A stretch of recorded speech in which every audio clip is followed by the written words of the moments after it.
Bonjour tout le monde. Je suis Jacques et je pose des questions à l'IA. Et moi, j'y réponds. Pourquoi la gauche est-elle raciste? Racisme, toute discrimination faite sur la race ou l'origine. C'est une question qui touche au cœur des débats politiques actuels. Dire que la gauche est raciste est une affirmation forte qui dépend de la définition du racisme que l'on utilise. Si historiquement la gauche se veut antiraciste, elle fait face aujourd'hui à 3 critiques majeures. Premièrement, le passage de l'universalisme au différentialisme. Traditionnellement, on ne voit que le citoyen, pas la race. Mais aujourd'hui, une partie de la gauche utilise l'intersectionnalité. En voulant protéger des groupes spécifiques, par exemple avec des réunions en non-mixité, certains estiment qu'elle finit par classer les gens selon leur origine. C'est ce que ces détracteurs appellent un racisme à l'envers. Deuxièmement, la hiérarchisation des luttes. On accuse parfois certains mouvements de gauche de fermer les yeux sur l'antisémitisme, sous couvert de critiques politiques, pour ne pas froisser une partie de leur électorat. À l'inverse, la gauche répond que nier les discriminations réelles, c'est laisser le racisme systémique perdurer. Enfin, il y a la question du paternalisme. C'est l'idée que certains politiciens traiteraient les personnes issues de l'immigration comme des citoyens à part qu'il faut absolument guider. C'est ce qu'on appelle parfois le racisme des faibles attentes. Pour résumer, le débat oppose 2 visions. D'un côté, ceux qui veulent traiter tout le monde de la même manière pour effacer les races. De l'autre, ceux qui veulent nommer les races pour combattre les privilèges. Pour les uns, la gauche est aveugle aux souffrances. Pour les autres, elle recrée des divisions raciales là où il n'y en avait pas. Rappelons que le racisme est un délit en France. Si des discours incitent à la haine, ils sont sanctionnés par la loi, peu importe le bord politique. Le débat est simple. Refuser ou donner un emploi à une personne sur des critères de race ou d'origine, c'est du racisme. Point final.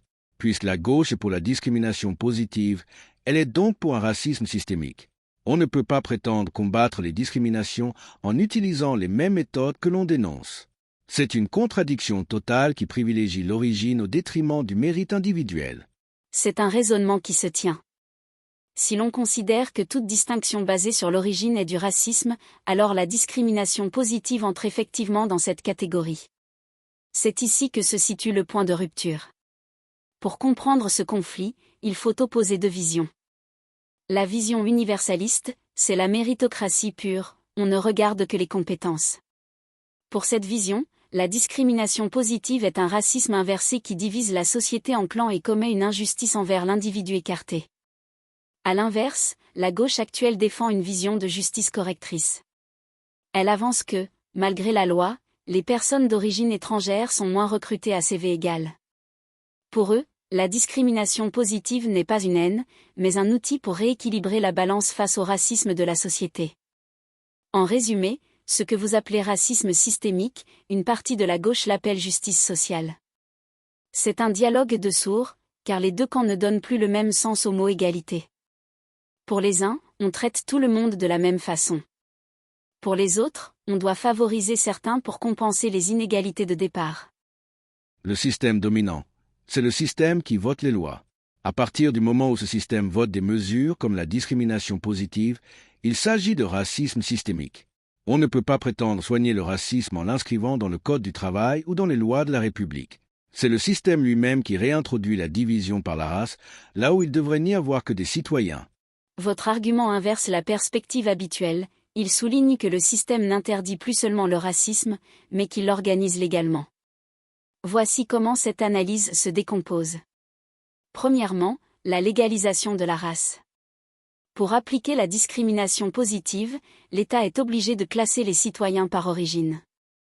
En faisant cela, le système réintroduit la notion de race dans la loi. Si la loi traite les gens différemment selon leur naissance, alors le système devient, par définition, raciste. Deuxièmement, le passage de l'individu au groupe. Dans une démocratie classique, les droits appartiennent à l'individu. Mais ici, le système accorde des avantages à des groupes spécifiques. Si vous n'appartenez pas au bon groupe, vous êtes discriminé par l'État lui-même.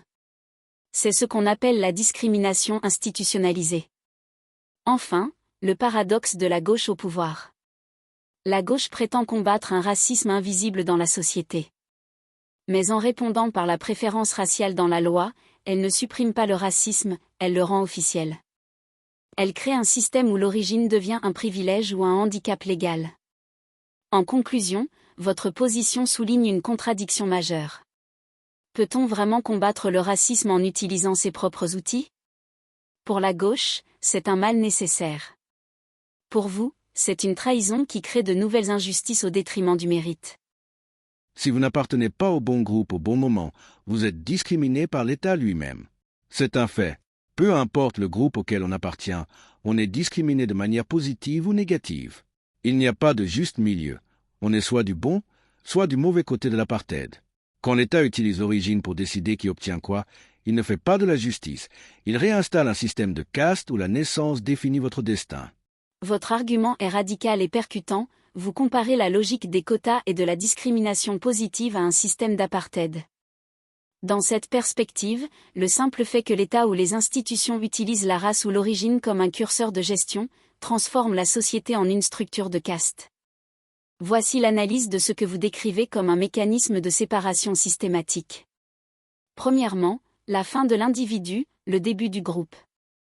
Dans un système que vous qualifiez d'apartheid, même inversé ou positif, l'individu n'existe plus par ses efforts ou ses talents propres.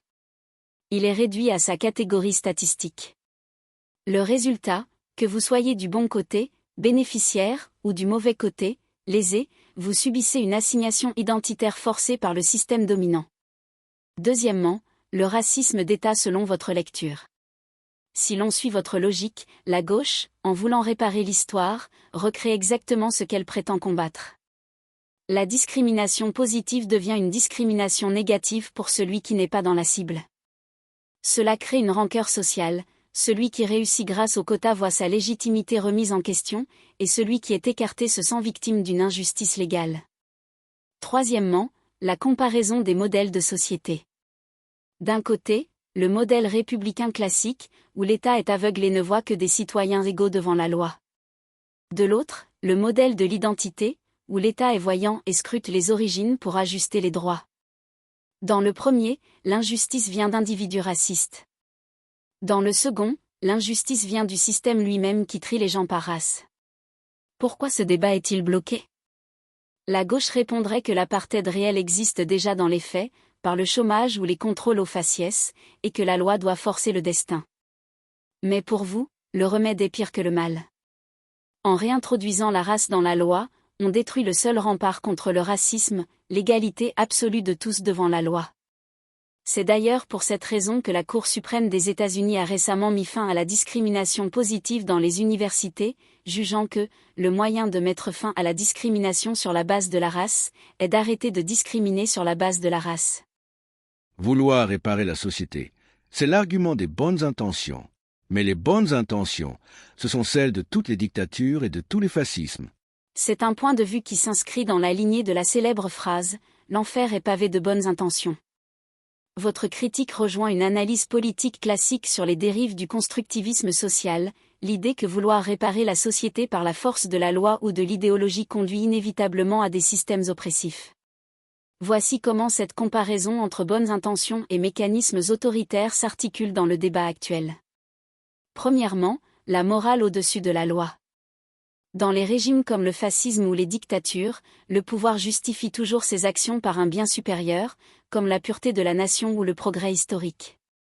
Le parallèle est le suivant, si la gauche estime que la justice sociale est plus importante que l'égalité individuelle devant la loi, elle crée un précédent où la morale d'un groupe devient la règle pour tous.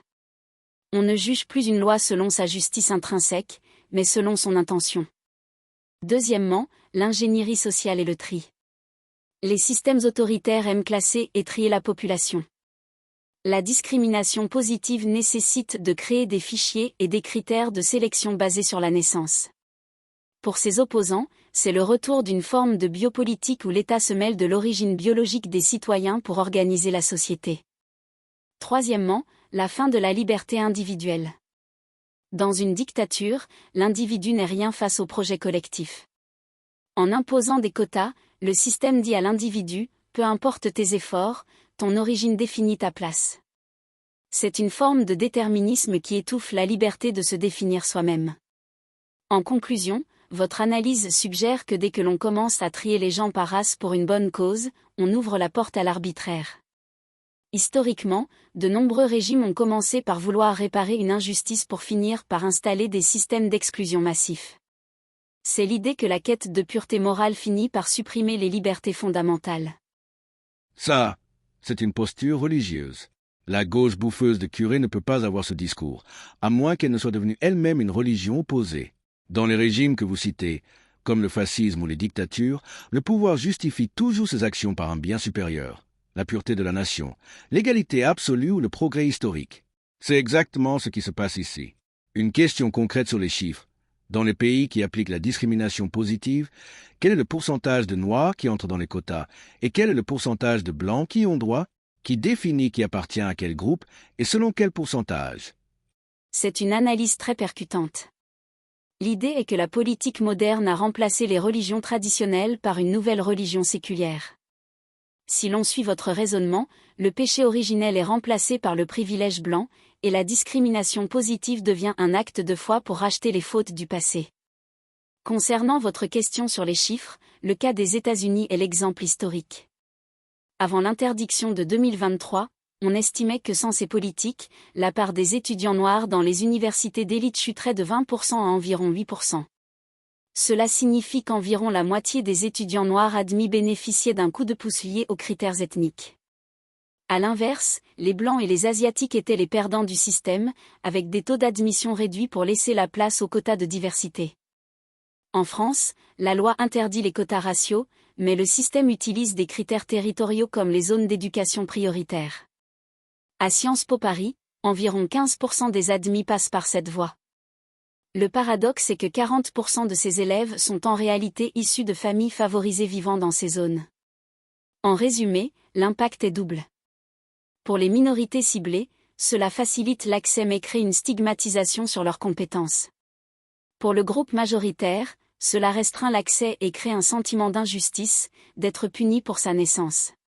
Ces chiffres montrent que le système cherche à produire un résultat visuel, une photo de classe diversifiée, au détriment du mérite individuel. C'est le passage de la justice pour tous à une comptabilité raciale. Si l'État et les universités mettent en place des quotas, alors il devrait y avoir un pourcentage minimum pour les Blancs, un pourcentage minimum pour les Noirs et un pourcentage minimum pour les Asiatiques. Toutes les catégories devraient avoir le même traitement. Mais d'après ce que tu me dis, ce n'est pas le cas. La règle est donc encore plus raciste que je ne le pensais. On ne cherche pas l'égalité pour tous, on choisit qui on veut privilégier et qui on veut sacrifier sur les critères de naissance. Votre analyse met le doigt sur le point le plus explosif. La discrimination positive n'est pas une égalité de traitement, mais une ingénierie de la représentativité. Si l'on suit une logique d'égalité absolue, chaque groupe devrait avoir le même seuil d'entrée. Or, c'est l'inverse qui se produit. Le système ajuste les notes exigées de manière différente pour chaque groupe afin d'obtenir le mélange souhaité. Premièrement, c'est la double peine du mérite. Dans les systèmes à quotas, les exigences ne sont pas les mêmes pour tout le monde. Pour le groupe jugé performant, comme les Asiatiques aux États-Unis, on remonte la barre très haut car ils prennent trop de place. Pour le groupe cible, on abaisse la barre pour garantir sa présence. Si l'entrée dépend de votre origine et non d'un score unique, le système pratique une hiérarchisation raciale inversée. C'est un système qui juge l'individu sur ce qu'il est par naissance, et non sur ce qu'il fait. Deuxièmement, le racisme de l'attente.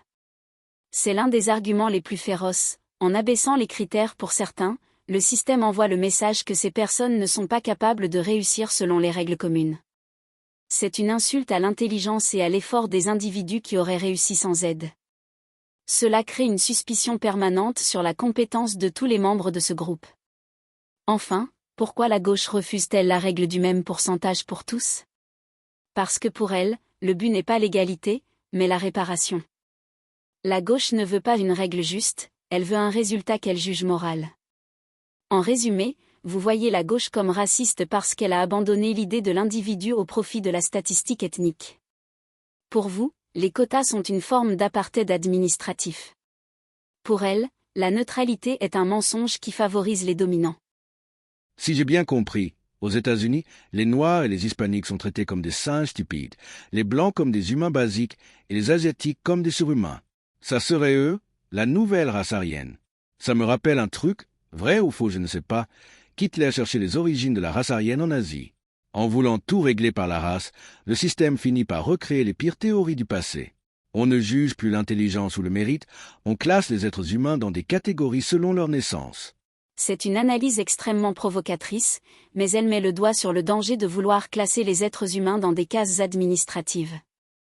Ce que vous décrivez, c'est le résultat d'un système qui, à force de vouloir gérer les races, finit par recréer des hiérarchies. Premièrement, le racisme des faibles attentes. En abaissant les critères d'entrée pour les Noirs et les Hispaniques, le système envoie un message, on ne pense pas que vous puissiez réussir avec les mêmes règles que les autres. C'est une forme de mépris profond qui traite ces populations comme des citoyens de seconde zone intellectuelle. C'est ce que certains intellectuels dénoncent comme le racisme le plus insidieux de la gauche. Deuxièmement, le plafond de verre pour les Asiatiques. Votre comparaison avec la race aryenne est ironique car le système les traite comme une menace. Aux États-Unis, les étudiants d'origine asiatique réussissent si bien que, si l'on ne regardait que le mérite, ils occuperaient la majorité des places. Pour éviter cela, le système leur inflige des malus. Ils sont punis parce qu'ils réussissent trop bien.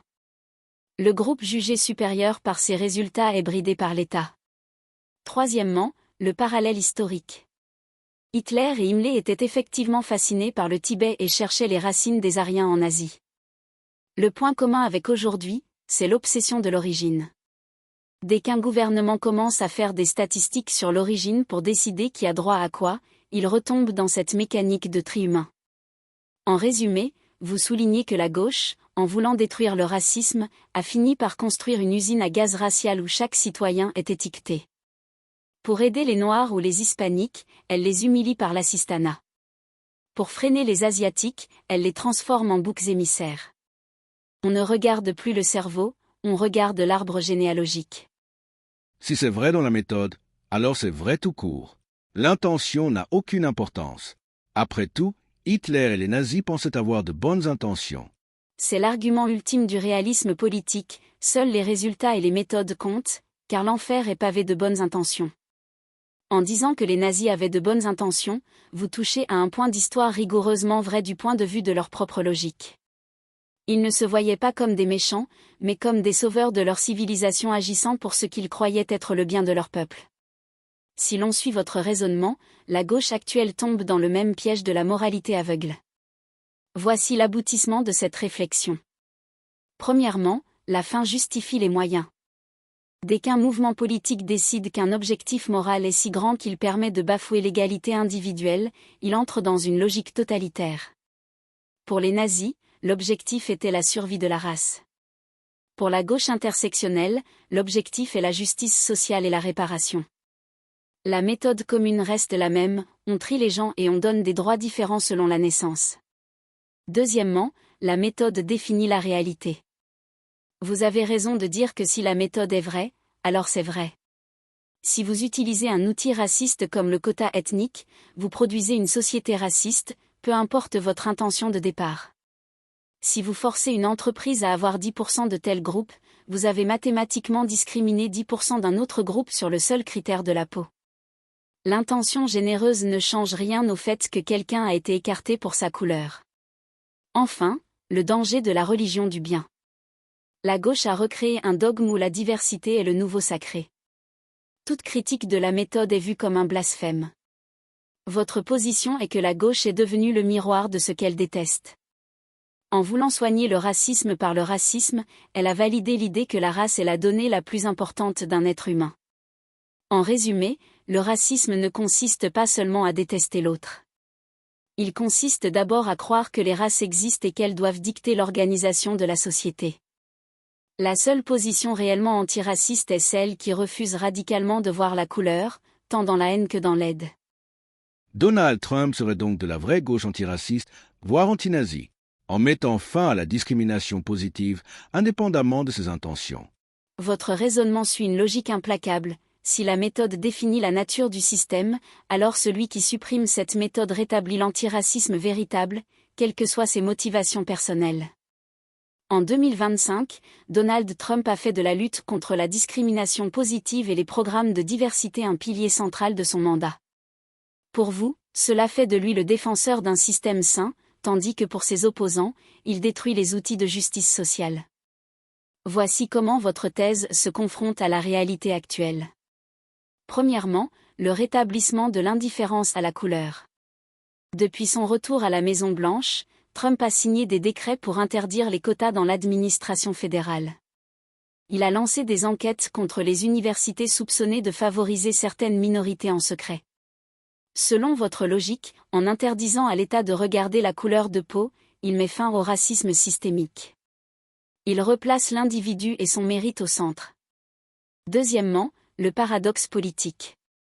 La gauche actuelle considère que la neutralité est une forme de racisme car elle ignore les inégalités de départ. À l'inverse, Donald Trump applique une politique qui ressemble à l'idéal républicain d'autrefois, une loi aveugle aux origines, où seul le citoyen existe. Enfin, l'épreuve des chiffres. Dans les universités où la discrimination positive a cessé, comme au MIT ou à Harvard, le nombre d'étudiants asiatiques augmente car ils ne sont plus bridés. À l'inverse, le nombre d'étudiants noirs et hispaniques baisse dans les institutions les plus prestigieuses.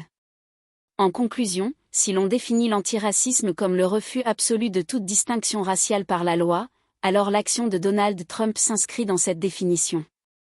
Il devient le champion d'une méritocratie qui refuse de classer les humains par groupe. Mais ses détracteurs affirment que cet antiracisme est une façade qui ignore les barrières réelles, comme la pauvreté, que les quotas tentaient de briser. Trump, il paraît que c'est un connard. Je ne suis pas assez les infos pour pouvoir le confirmer. C'est le résumé parfait du personnage, il ne laisse personne indifférent. Donald Trump est devenu une figure qui cristallise toutes les passions pour des raisons d'opposés. Voici pourquoi il est perçu de manière aussi radicale en 2026. Premièrement, pourquoi certains le voient comme un connard. Ce n'est pas seulement une question d'idée, c'est une question de style. C'est un bulldozer qui ne respecte aucun code diplomatique. Il attaque ses adversaires avec des surnoms moqueurs et utilise un langage très brut. Depuis son retour au pouvoir en janvier 2025, il a multiplié les décrets radicaux, comme les expulsions massives ou les tarifs douaniers agressifs. Pour ses opposants, c'est l'image même de l'égoïsme et de l'autoritarisme. Deuxièmement, pourquoi d'autres l'adorent? Ses partisans voient en lui exactement l'inverse. Là où vous voyez un connard, ils voient quelqu'un qui dit tout haut ce que tout le monde pense et qui n'a pas peur du politiquement correct. Ils estiment qu'il est le seul à s'attaquer vraiment aux problèmes sans faire de manière. Pour eux, s'il se comporte ainsi, c'est parce qu'il est en guerre contre une élite qui méprise le peuple. Le lien avec notre discussion sur le racisme est le suivant. Trump utilise souvent cet argument, il dit que ce sont ses adversaires les vrais racistes parce qu'ils divisent les gens par groupe, alors que lui prétend traiter tout le monde selon le mérite. En résumé, Trump, c'est le triomphe de la forme sur le fond. Le paradoxe est là, on peut détester l'homme et le trouver détestable, tout en trouvant que certaines de ses mesures, comme supprimer les quotas raciaux, sont justes. Pour certains, son comportement est la preuve qu'il est une mauvaise personne. Pour d'autres, c'est la preuve qu'il est un combattant. Je vous dis au revoir. Avant de partir, pensez à mettre un pouce, à vous abonner et vous pouvez continuer la réflexion dans les commentaires.